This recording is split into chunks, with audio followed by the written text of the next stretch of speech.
وما أرسلناك إلا رحمة للعالمين صدق الله خالقنا العظيم وبلغنا رسوله النبي الكريم والحمد لله رب العالمين.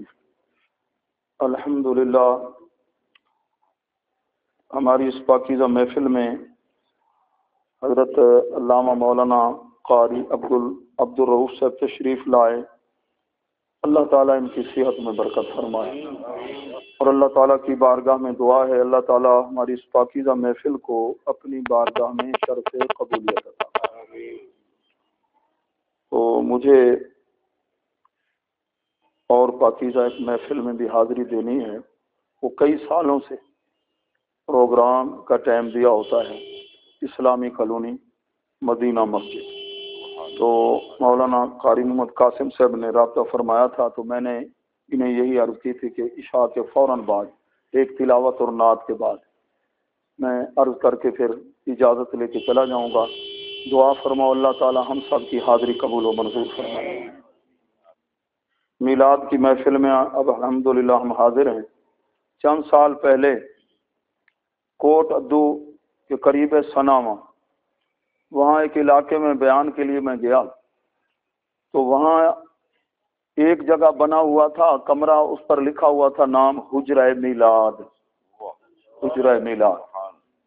تو میں نے وہاں میرے ایک شاگرد ہیں دورہ حدیث شریف تک مولانا سعید اشرف صاحب یہاں ہمارے پاس پڑھ کے گئے ہیں، ان کا وہی علاقہ ہے. میں نے پوچھا یہ حجرہ میلاد لکھا ہوا ہے، ذرا اس کا کوئی پس منظر کوئی وضاحت. کہنے لگے یہاں صاحب ایک تھے حضور علیہ السلام کے عاشق تھے، میلاد کے ساتھ اتنا پیار تھا پورا سال دیسی گھی وہ جمع کرتے رہتے تھے اور بڑے رئیس تھے اپنے علاقے کے. پورا سال دیسی گھی میلاد شریف کے لیے جمع کرتے تھے. جس وقت ربیع الاول شریف کا مہینہ آتا پھر 3 راتیں میلاد شریف ہوتا. پاکستان سے بڑے بڑے علماء قرہ حضرات ثنا خان حضرات اور پھر لنگر چلتا رہتا تھا دیسی گھی والا. حضور علیہ السلام کے غلاموں کو کھانا کھلاتے تھے، لنگر چلاتے تھے، بڑے خوش ہوتے تھے. تو ایک رات میلاد کی محفل کا سلسلہ جاری تھا تو اچانک آدھی رات کا ٹائم تھا، محفل پر ایسا رنگ جمع، اچانک غیب سے ایک جھولا ظاہر ہوا، جھولنے لگا محفل کے اوپر. جھولا وہ جھولنے لگا، تمام لوگوں پر ایک عجیب کیفیت طاری ہو گئی. اخلاص کے ساتھ، محبت کے ساتھ، جتنا دل کے اندر پیار ہوتا ہے اتنا پھر کرم نوازی بھی ہوتی ہے. تو صبح کیا ہوا، اس جگہ انہوں نے ایک حجرہ بنوایا اور اس کا نام رکھا حجرہ میلاد. پیارے محبوب کے پیارے غلاموں، لاکھوں کروڑوں محبوب کے پیارے غلام میلاد مناتے آئے اور مناتے رہیں گے اور رحمت سے جھولیاں بھرتے رہیں گے. اللہ تبارک و تعالی نے تمام جہانوں کے لیے حضور علیہ الصلوۃ والسلام کو رحمت بنا کے بھیجا. تفسیر روح البیان عربی زبان، حضور فیض ملت رحمۃ اللہ علیہ نے اس کا ترجمہ فرمایا. اس کے اندر ہے کہ 63,000 جہان اللہ نے بنائے اور حضور علیہ السلام کو ہر جہان کے ہر فرد کے لیے رحمت بنا کے بھیجا. صاحب تفسیر روح المعانی فرماتے ہیں، تفسیر کا نام ہے روح المعانی، لکھنے والا بغداد شریف میں سو رہا ہے سید محمود آلوسی حنفی بغدادی. وہ فرماتے ہیں لا تفریق بین المومن والکافر والرحمت متفاوتۃ. حضور علیہ السلام کا پوری کائنات کے لیے رحمت ہونا اس میں کوئی اختلاف نہیں. پوری کائنات کے لیے آپ رحمت ہیں، چاہے نان مسلم ہو چاہے مسلم ہو. جنہوں نے کلمہ پڑھا ان کے لیے بھی رحمت ہے اور جو کلمہ نہ پڑھ سکے ان کے لیے بھی رحمت ہیں. والرحمت متفاوتۃ، لیکن حصہ جدا جدا ہے. سبحان اللہ. آپ کی رحمت کا دریا بے کنار ٹھاٹھے مار رہا ہے. جتنا جس کا ظرف ہے، حضرت ابو بکر صدیق آئے، جتنا ظرف تھا فیض یاب ہو گئے. حضرت عمر رضی اللہ تعالیٰ عنہ حاضر ہوئے، فیض یاب ہوئے. 1,24,000 کے قریب جنہوں نے رخ والضحیٰ کو دیکھا، زلف عنبری کو دیکھا، پیارے محبوب کے حسن و جمال کو دیکھا، معجزات کو دیکھا، کمالات کو دیکھا، پیارے محبوب صلی اللہ علیہ وسلم کے غلاموں جتنا جتنا جس کا ظرف تھا وہ فیض یاب ہوا۔ حبشے سے حضرت بلال حبشی رضی اللہ تعالیٰ عنہ آ گئے، روم سے صہیب رومی آئے، حضرت سلمان فارسی یہ فارس ایران سے گئے تھے، کچھ ایسے تھے جو قریب رہنے والے تھے وہ محروم رہ گئے۔ اللہ نے رحمت تو بنا کے بھیجا، اور رحمت کا معنی ہے رقت قلبی، عربی زبان کا لفظ ہے دل کا نرم ہونا۔ حضور علیہ الصلوۃ والسلام کو اللہ تعالیٰ نے رقیق القلب بنایا۔ اللہ کے نبی دنیا کے اندر جلوہ گر ہوئے، کچھ پر جلال کا غلبہ تھا، اگر امت نے نافرمانی کی ہے، جلال والی دعا کی تو لوگ تباہ و برباد ہو گئے، اور کچھ اللہ تعالیٰ نے اپنے نبیوں رسولوں کو بھیجا، ان پر جمال کا غلبہ تھا۔ تو اللہ تعالیٰ کے پیارے محبوب دنیا میں جلوہ فرما ہوئے، اللہ تعالیٰ نے جمال عطا فرمایا، طبیعت مبارک پر نرمی کا غلبہ تھا، رحمت کا غلبہ تھا، سر سے لے کر پاؤں تک اللہ کے محبوب رحمت بن کے جلوہ گر ہوئے۔ دنیا میں تشریف لائے، سر سجدے میں رکھا، اللہ کی حمد و ثنا کے بعد امت کو یاد فرما رہے ہیں۔ مولانا روم لکھتے ہیں پھر غاروں میں رو رو کر بھی اپنی امت کو یاد فرمایا، بلکہ جس وقت حضرت سیدنا جبریل علیہ السلام نے مکہ المکرمہ کی ایک وادی میں لے گئے اور ہم گناہ گاروں کے تمام اعمال کو حضور علیہ السلام کے سامنے کر دیا۔ جس وقت آپ نے اپنی امت کے اعمال کو دیکھا واپس لوٹے، دل مغموم ہوا، آپ مصلی پہ کھڑے ہو گئے، ساری رات نوافل، قیام کی حالت میں قرآن بھی پڑھ رہے ہیں، اللہ کے محبوب رو بھی رہے ہیں، رکوع کی حالت میں اللہ تعالیٰ کی تعریف بھی کر رہے ہیں، رو بھی رہے ہیں، پھر سلام پھیر کے پھر اور نفل کی نیت باندھتے ہیں، حتی تتورمت قدماہ، اللہ کے محبوب کے قدمین شریفین سوج گئے۔ بعض روایات میں تو آیا ہے خون جاری ہو گیا، خون مبارک۔ اس قدر ہماری خاطر اللہ کے محبوب روئے، ہمارے اعمال کو دیکھ کر، ہمارے جو کردار آئندہ اعمال ہونے والے تھے، تو آپ نے دیکھ کر نگاہ نبوت سے اس قدر اللہ کی بارگاہ میں رو رو کے دعائیں کی۔ اللہ نے طٰہٰ کی ابتدائی آیت نازل فرمائی، طٰہٰ ما انزلنا علیک القرآن لتشقی۔ علم عدد کی روح سے طٰہٰ کے عدد ہیں 14۔ اللہ نے فرمایا 14ویں کے میرے محبوب، 14ویں کے چاند۔ ہم نے قرآن اس لیے تو نہیں اتارا، امت کی فکر میں ساری رات جاگ کر بیدار ہو کر پاؤں مبارک بھی متورم ہو گئے ہیں، خون جاری ہو گیا ہے، پریشان ہونے کی ضرورت نہیں ہے۔ ساری رات نہ جاگا کرو، یا ایھا المزمل، اے کمبل پوش محبوب، ساری رات نہ جاگا کر، کوئی سکون بھی کر لیا کر، ساری رات قیام نہ کیا کر۔ شب معراج عالم بالا پہ بلایا کہ اپنی امت کے گناہوں کو تو دیکھا ہے، میرے فضل و کرم کو بھی دیکھو، رحمت کو بھی دیکھو، تمہاری گناہگار امت کے لیے ہم نے کیا کچھ تیار کر کے رکھا ہے۔ نعرہ تکبیر، نعرہ رسالہ، نعرہ تحقیق، علماء اہل سنت۔ پہلے بھی ایسے ہوتا تھا، جب امت بگڑ جاتی، نافرمانی کرتی، تو قرآن مجید کے اندر متعدد صورتوں کے اندر ہے اللہ تعالیٰ اپنے نبی کو فرماتا ہے اب علاقہ چھوڑ دو، آپ یہاں سے چلے جائیں۔ اللہ کے نبی وہاں سے تشریف لے جاتے، پھر لوگوں کا کیا حال ہوتا۔ کسی پر تو آندھی کا عذاب آ گیا، بعض قوموں پر تو پتھراؤ ہو گیا، زمین کو الٹ دیا گیا، ان کے جو گناہ تھے۔ اب بتائیے ہمارے اندر بھی وہ گناہ موجود ہیں یا نہیں؟ سب کچھ وہ غلطیاں، خامیاں، گناہ موجود ہیں، نہ شکلیں بدلتی ہیں اور نہ جس طرح وہ عذاب والا سلسلہ تھا، اس لیے کہ اللہ کے محبوب نے رو رو کے دعائیں مانگی ہیں۔ یہ ہمارا منہ نہیں ہے۔ وَالضُّحَىٰ وَاللَّيْلِ إِذَا سَجَىٰ، اے پیارے محبوب تیرے مکھڑے دی قسم، تیری پاک زلفوں کی قسم، وہ پیارے محبوب جب اپنے غلاموں کی صفوں کو درست فرماتے ہیں، اللہ فرماتا ہے نمازیوں کی صفوں میں تو محبوب چلتا ہے، میں تیرے رخ تاباں کو تکتا ہوں، تیرے چہرے کو دیکھتا ہوں، جس زمین پہ تیرے قدم لگ جائیں میں قسمیں اٹھاتا ہوں، لا اقسم بہذا البلد وانت حل بہذا البلد۔ اتنا پیار ہے، اس پیارے کی نگاہ سے، ان کی رحمت کی وجہ سے ہم بچے ہوئے ہیں، پھر کیوں نہ خوشی منائیں۔ اور ابو لہب بھی خوشی منائے، فائدہ کچھ نہ کچھ اس کو بھی مل جائے۔ یہ بخاری میں آیا، جلد پہلا،